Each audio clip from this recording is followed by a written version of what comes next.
नमस्कार स्टूडेंट्स, मैं doctor Sudesh Chaudhary physical chemistry YouTube channel में आप सभी का स्वागत करते हैं।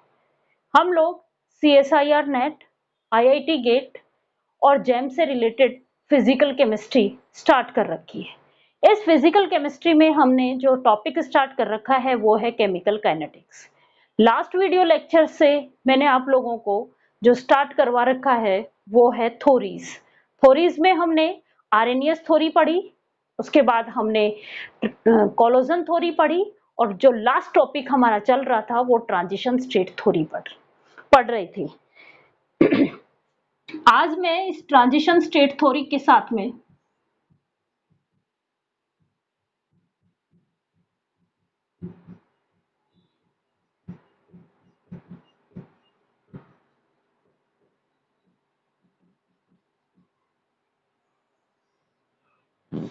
सबसे पहले तो मैं इन थ्योरीज को वापस रिपीट करा रही हूँ।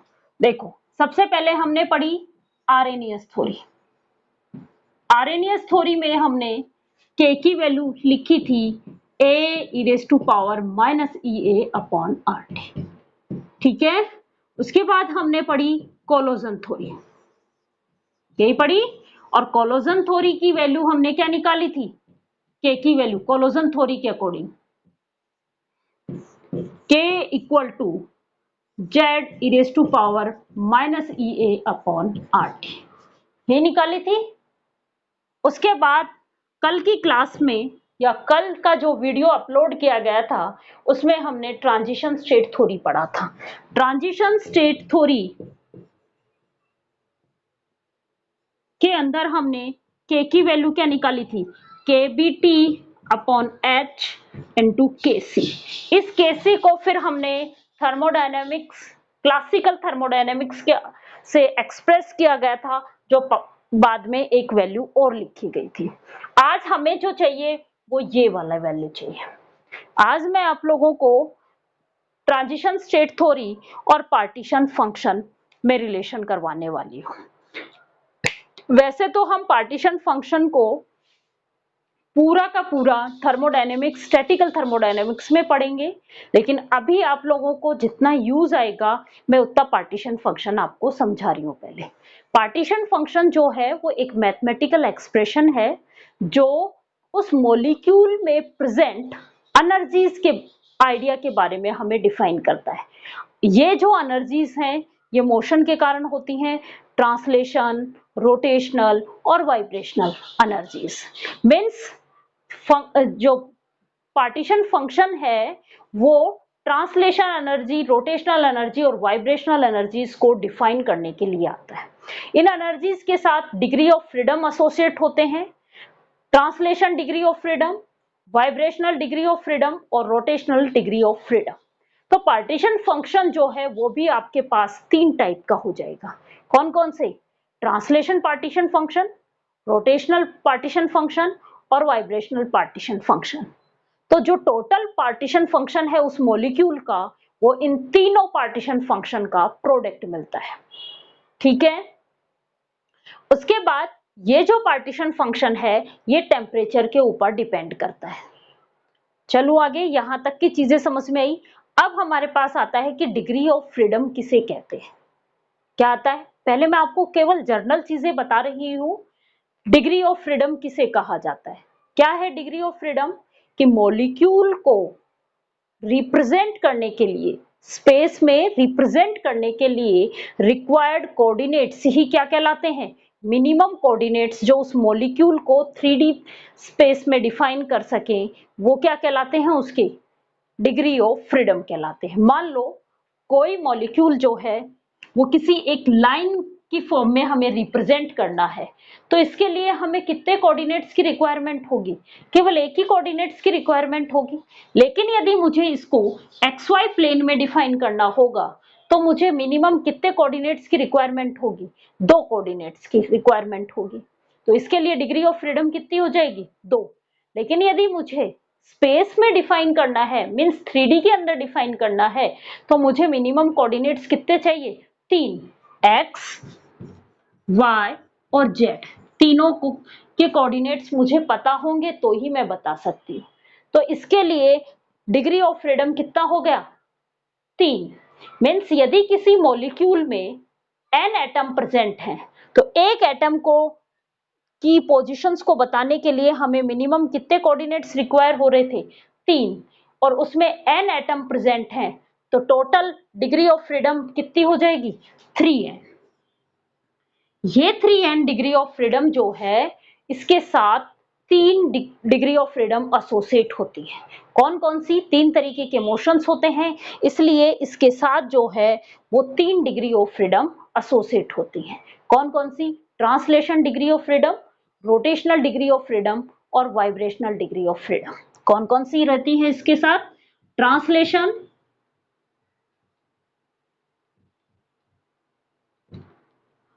रोटेशनल और vibrational. Translation degree of freedom जो आती है वो ट्रांसलेशन मोशन के कारण क्रिएट होती है और ट्रांसलेशन मोशन जो है वो मॉलिक्यूल के सेंटर ऑफ ग्रेविटी से आता है। किसके कारण आता है? सेंटर ऑफ ग्रेविटी से। और सेंटर ऑफ ग्रेविटी जो है मॉलिक्यूल की सेंटर ऑफ ग्रेविटी को डिफाइन करने के लिए मिनिमम हमें 3 कोऑर्डिनेट रिक्वायर हैं। तो पूरे मॉलिक्यूल के लिए ही हमें कितने कोऑर्डिनेट्स रिक्वायर हैं? 3। तो ट्रांसलेशन डिग्री ऑफ फ्रीडम उस मॉलिक्यूल की कितनी हो जाती है? 3। चाहे वो लीनियर हो, नॉन लीनियर हो, एटम हो, सब में कितनी आएगी? 3 डिग्री ऑफ फ्रीडम आएगी। चलो आगे। तो कितना हुआ? 3n-3 बच गई आपके पास। डिग्री ऑफ फ्रीडम रिमेनिंग कितनी बची? 3n-3। ये किसके कारण है? रोटेशनल डिग्री ऑफ फ्रीडम और वाइब्रेशनल डिग्री ऑफ फ्रीडम। ये क्या है? रोटेशनल डिग्री ऑफ फ्रीडम और वाइब्रेशनल डिग्री ऑफ फ्रीडम। अब हमारे पास 2 तरीके के मॉलिक्यूल्स होते हैं, लीनियर भी होता है और नॉन लीनियर भी होता है। तो देखो, rotational degree of freedom fix होती है, लीनियर के लिए जो है वो 2 होती है और नॉन लीनियर के लिए जो है वो 3 होती है। ये कौन सी है? Rotational degree of freedom. जब रोटेशनल डिग्री ऑफ फ्रीडम आपको पता चल गई, टोटल आपको पता है जिसमें रोटेशनल और वाइब्रेशनल डिग्री ऑफ फ्रीडम है, तो बची हुई क्या होंगी? Vibrational degree of freedom. तो मैं इस टोटल में से ये जो rotational degree of freedom less कर दूंगी तो मेरे पास किसकी डिग्री ऑफ फ्रीडम आएगी? Vibrational degree of freedom. तो वाइब्रेशनल डिग्री ऑफ फ्रीडम यहां से कितनी बची? 3n-3-2। तो यहां तो क्या आ गई? 3n-5 और यहां क्या आ गई? 3n-3-3 क्या आया? 3n-6। चलो आगे। यहां तक की चीजें आप लोगों को समझ में आई। इसको और ज्यादा अच्छे से एक्सप्लेन यदि आपको देखना है तो बीएससी थर्ड ईयर की प्लेलिस्ट में जाना, जिसमें मैं स्पेक्ट्रोस्कोपी पढ़ा रही हूँ, वहां पे आपको इसका पूरा एक वीडियो मिल जाएगा, उसको आप ध्यान से देख लेना। पूरा डिस्क्राइब कर रखा है डिग्री ऑफ फ्रीडम को। अब हम पढ़ते हैं, ये तो थे हमारे पास जो कॉमन चीजें जो आज के वीडियो लेक्चर से पहले हमें पता होनी चाहिए थी। अब हम पढ़ेंगे partition function and transition state theory और इससे रिलेटेड एक क्वेश्चन भी करेंगे। उस क्वेश्चन के जैसे ही हम क्वेश्चन करेंगे हमें सब कुछ समझ में आ जाएगा कि किस तरीके के क्वेश्चन आएंगे और हम कैसे कर सकते हैं। तो अब टॉपिक डालो, partition function and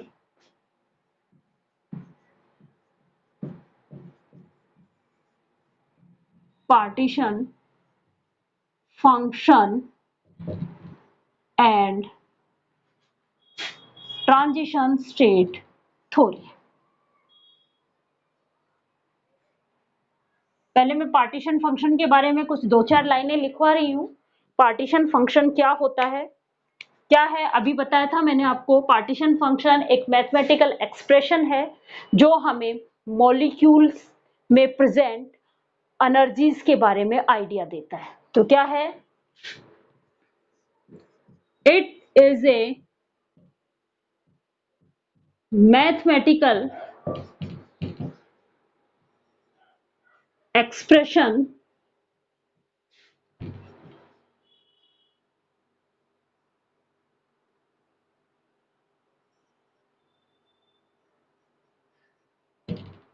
which give us idea about the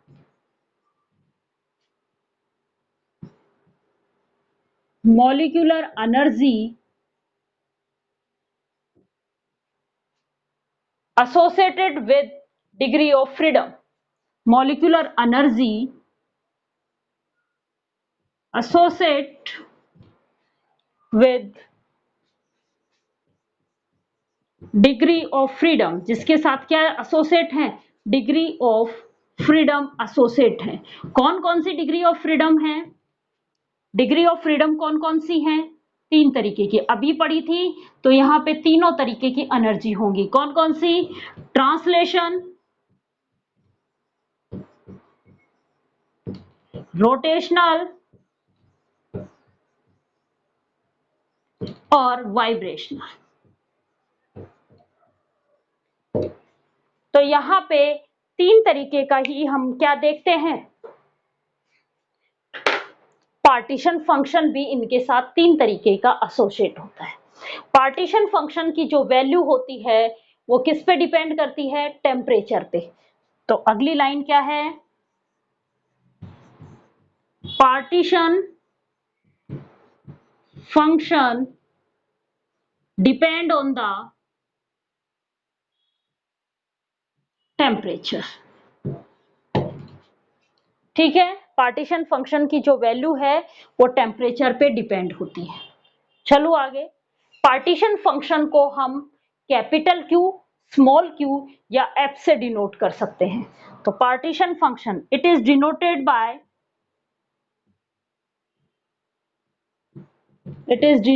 by capital Q, small Q या एफ से डिनोट किया जाता है। और टोटल किसी भी मॉलिक्यूल का टोटल पार्टीशन फंक्शन जो होता है वो इन तीनों पार्टीशन फंक्शन का प्रोडक्ट होता है। ट्रांसलेशन डिग्री ऑफ फ्रीडम के साथ जो एसोसिएट पार्टीशन फंक्शन है उसको हम ट्रांसलेशन पार्टीशन फंक्शन कहेंगे। रोटेशनल डिग्री ऑफ फ्रीडम के साथ एसोसिएट है उसको रोटेशनल डिग्री ऑफ फ्रीडम कहेंगे।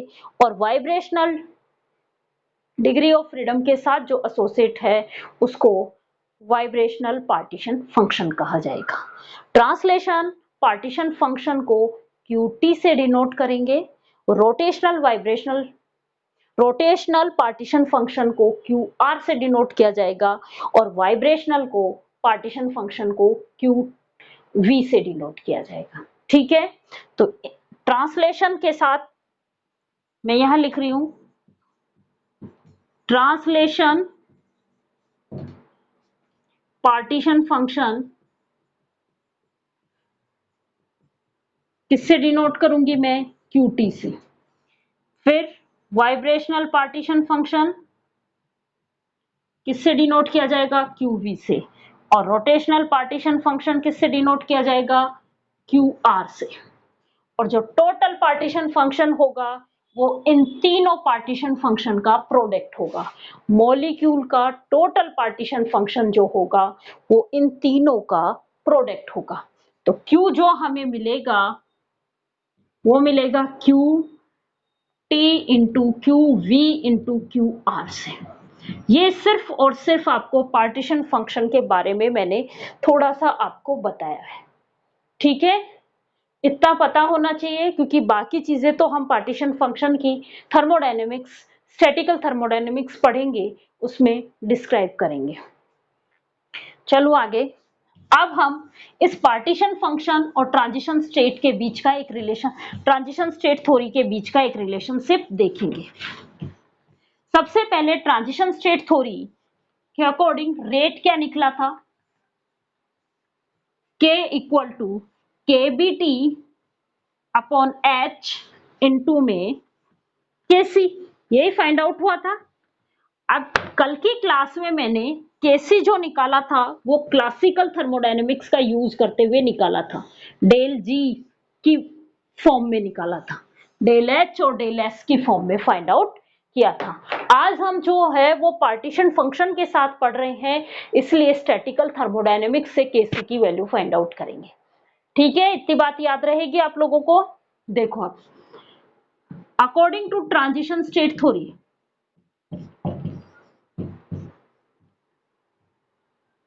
के क्या था आपका, K B T upon H into में के सी। ये के सी क्या था, इक्विलिब्रियम कांस्टेंट।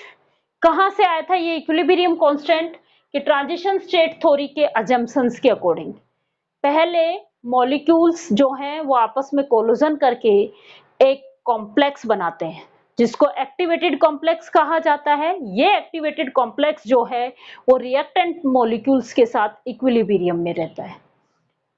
ये एक्टिवेटेड कॉम्प्लेक्स डिकम्पोज होके क्या बना रहा था, प्रोडक्ट फॉर्म में कन्वर्ट हो रहा था। यही पढ़ा था आप लोगों ने। तो इसके अजम्पशंस के अकॉर्डिंग क्या था, ए प्लस बी, कोई दो रिएक्टेंट है ए प्लस बी, ये दोनों रिएक्टेंट आपस में रिएक्शन करेंगे और क्या बनाएंगे, एक एक्टिवेटेड कॉम्प्लेक्स बनाएंगे ए बी। ये एक्टिवेटेड कॉम्प्लेक्स है, इसको हमने क्या कहा था, इक्विलिब्रियम कांस्टेंट केसी से डिनोट किया था, जो ये रहा। ये एक्टिवेटेड कॉम्प्लेक्स डिकम्पोज हो रहा था और प्रोडक्ट फॉर्म में कन्वर्ट हो रहा था, यही बना रहा था, यही कर रहे थे। चलो आगे, अब हम यहां से केसी फाइंड आउट करेंगे इस इक्वेशन से।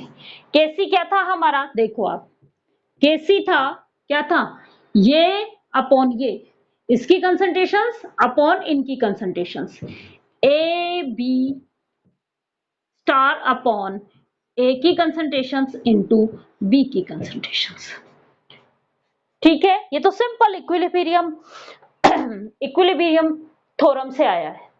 चलो आगे, अब देखो मैं यहां पे क्या अप्लाई करवा रही हूं, statical thermodynamics. Statical thermodynamics apply कराऊंगी, अप्लाई स्टैटिकल थर्मोडायनेमिक्स या अकॉर्डिंग टू स्टैटिकल थर्मोडायनेमिक्स।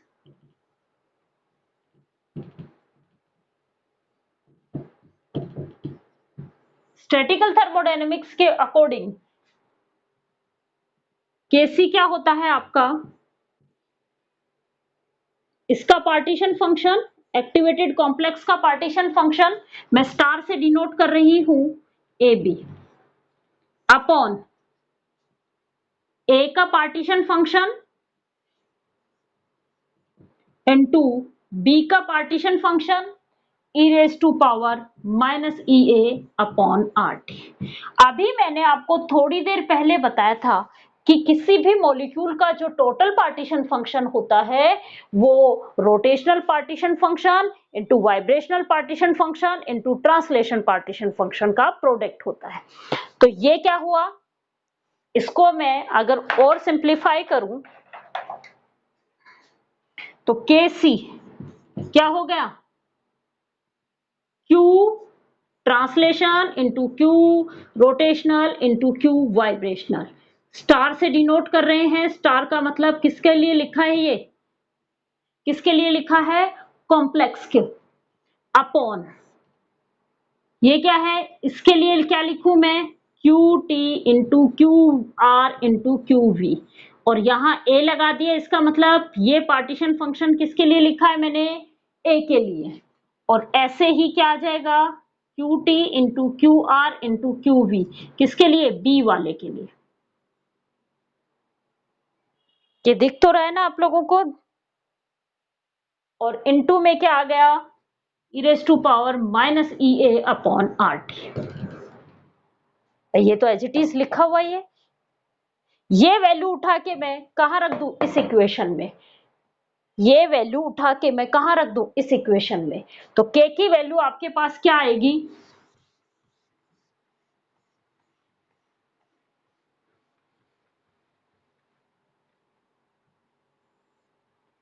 के इक्वल टू क्या आ जाएगा, K B T upon H, as it is, कोई चेंज नहीं है। अब केसी की जगह मैं क्या वैल्यू उठा के रख रही हूं, ये value, means Q T, Q R, Q V, कौन से वाले, मैं इनको एक साथ स्टार लगा देती हूँ, बार बार लिखने की जरूरत नहीं, ठीक है। अपॉन वही Q T, Q R, Q V, किसके, ए वाले, इनटू में Q T, Q R, Q V, किसके, बी वाले, इनटू में E raise to power minus E A upon R T, ये जो बचा हुआ था पोर्शन। ये आपको आ गई इक्वेशन किसकी फॉर्म में, पार्टीशन फंक्शन का यूज करके ट्रांजिशन स्टेट थ्योरी की। चलो आगे। अब ये इसको समझने के लिए हमें इससे रिलेटेड क्वेश्चंस करने हैं।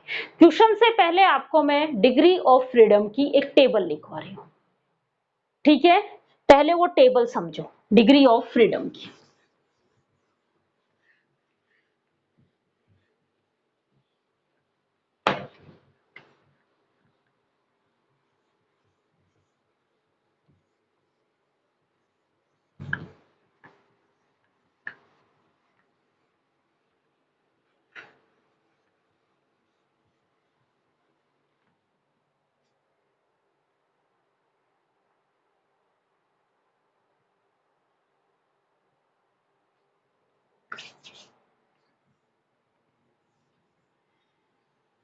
देखो,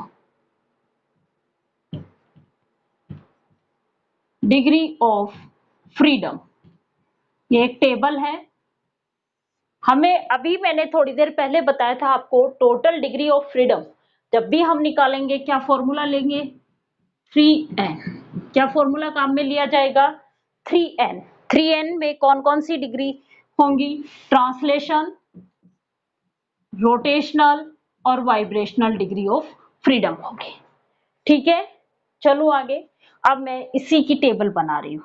यहाँ पे मोड लिखेंगे हम, कौन से टाइप का मोड है। उसके बाद यहां पे लिखेंगे एटम, फिर लिखेंगे लीनियर, फिर लिखेंगे नॉन लीनियर। यहां तक की टेबल आप सब खुद ही बना लोगे, यहां तक आपको याद है। उसके बाद हम जो यूज कर रहे हैं वो एक्टिवेटेड कॉम्प्लेक्स, क्योंकि एक्टिवेटेड कॉम्प्लेक्स की भी हमें पता होनी चाहिए डिग्री ऑफ फ्रीडम। तो एक्टिवेटेड कॉम्प्लेक्स के लिए लीनियर और नॉन लीनियर दो ही टाइप का होगा, या तो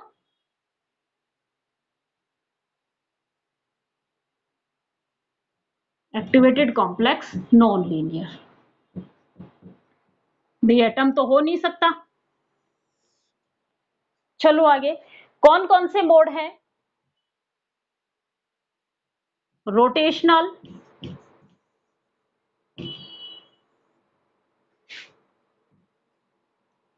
ट्रांसलेशन,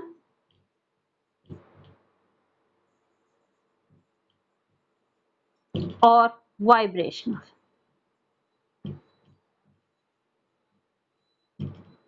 ठीक है, सबसे आसान तो ट्रांसलेशन ही है, ट्रांसलेशन ही है। ये एटम के लिए भी 3 है, रोटेशनल लीनियर के लिए भी, नॉन लीनियर के लिए भी, एक्टिवेटेड कॉम्प्लेक्स के लिए भी 3 है। मींस इस पूरी टेबल में इसकी वैल्यू तो हमेशा फिक्स रहेगी 3। चलो आगे। एटम के लिए रोटेशनल और वाइब्रेशनल कितने होते हैं, 0। क्यों, क्योंकि देखो टोटल डिग्री ऑफ फ्रीडम कितनी है, 3n। Total degree of freedom कितनी है, 3n। अब n की वैल्यू यहाँ क्या है, एटम के लिए 1, और 1 में हमने क्या कर दिया, पूरी की पूरी ट्रांसलेशन डिग्री ऑफ फ्रीडम होती है, तो ये दोनों क्या होती है, 0। अब rotational degree of freedom, linear के लिए अभी हमने 2 बोला था, और नॉन लीनियर के लिए हमने 3 बोला था। तो ये वैल्यू तो क्या बनी, 3n माइनस 5, और ये क्या हो गई, 3n माइनस 6। ये भी 2 और 3 ही होती थी। एक्टिवेटेड कॉम्प्लेक्स के लिए भी 2 और 3 ही होती हैं। मेन जो चेंज आता है वो वाइब्रेशनल डिग्री ऑफ फ्रीडम में आता है। ध्यान रखना, यहाँ वाइब्रेशनल डिग्री ऑफ फ्रीडम जो है 3n-6 होती है और यहाँ 3n-7 होती है। मुझे पता है आप यही क्वेश्चन पूछोगे कि जो एक रिमेनिंग डिग्री ऑफ फ्रीडम है वो कहाँ चली गई। वो डिग्री ऑफ फ्रीडम जो है वो बॉन्ड क्लीवेज या बॉन्ड फॉर्मेशन या बॉन्ड क्लीवेज से एसोसिएट होती है, इसलिए वो नेग्लिजिबल होती है। वो डिग्री ऑफ फ्रीडम जो है, वाइब्रेशनल डिग्री ऑफ फ्रीडम जो है, एक वाइब्रेशनल डिग्री ऑफ फ्रीडम जो है वो बॉन्ड क्लीवेज या बॉन्ड फॉर्मेशन के साथ एसोसिएट होती है, इसलिए वो नेग्लिजिबल होती है। आ गया यहां तक की चीजें समझ में आप लोगों को? चलो, तो आपको ये जरूर ध्यान रखना है कि एक्टिवेटेड कॉम्प्लेक्स की लीनियर के अंदर vibrational degree of freedom 3n-6 होती है और नॉन लीनियर के अंदर 3n-7 होती है। अब इससे ये टेबल आपको ध्यान में होगी, तो इससे रिलेटेड मैं आपको एक क्वेश्चन करा रही हूँ। उस क्वेश्चन से आपको सब कुछ समझ में आ जाएगा। इस टेबल का ध्यान रखना है बस। आया हुआ क्वेश्चन है ये CSIR नेट में। मैं आप लोगों को क्वेश्चन टॉपिक्स के साथ साथ ही कराती हुई जा रही हूं। मेनली तो जो आए हुए क्वेश्चंस हैं उनको हम कवर करते हुए जा रहे हैं।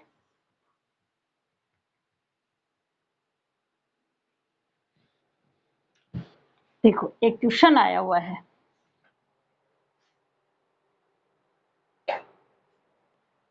क्वेश्चन है, give the rate constant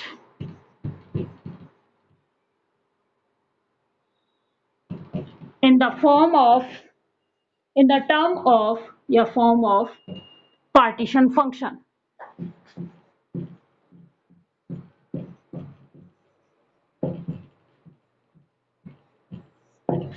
In the form of partition function. क्या आया हुआ है? एटम प्लस एटम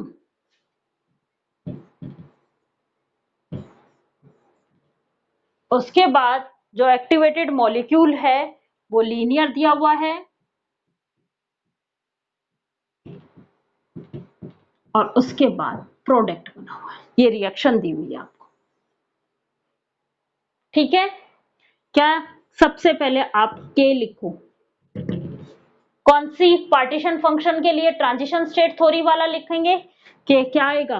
के बी टी अपॉन एच, ठीक है? यहां तक आ गया। उसके बाद आप किसका लिखते हो? इसका लिखते हो। किसका लिखते हो? कॉम्प्लेक्स का लिखते हो। क्यू, मैं इसको स्मॉल क्यू से दिखा रही हूं। Q T into Q V into Q R, किसका? कॉम्प्लेक्स का, अपॉन क्या है? Q T into Q V into Q R, किसका? एक एटम का, इसको मैं 1 दे रही हूं। Q T into Q V into Q R दूसरे एटम का, इसको मैं 2 नंबर दे रही हूं। यही था। इनटू में e raise to power minus E A upon R T. अब हमें क्या ये निकाल लें, ये निकाल लें और ये निकाल लें, तो मैं इसका के फाइंड आउट कर सकती हूँ। इसको निकालने का क्या है? इसको निकालने का यही तरीका है, क्यूटी की फॉर्म में लिखोगे और उसके बाद ऊपर यहाँ पे क्या आ जाएंगी? Degree of freedom. क्या आ जाएंगी यहाँ पे? Degree of freedom. ये ट्रांसलेशन डिग्री ऑफ फ्रीडम आएगी किसकी?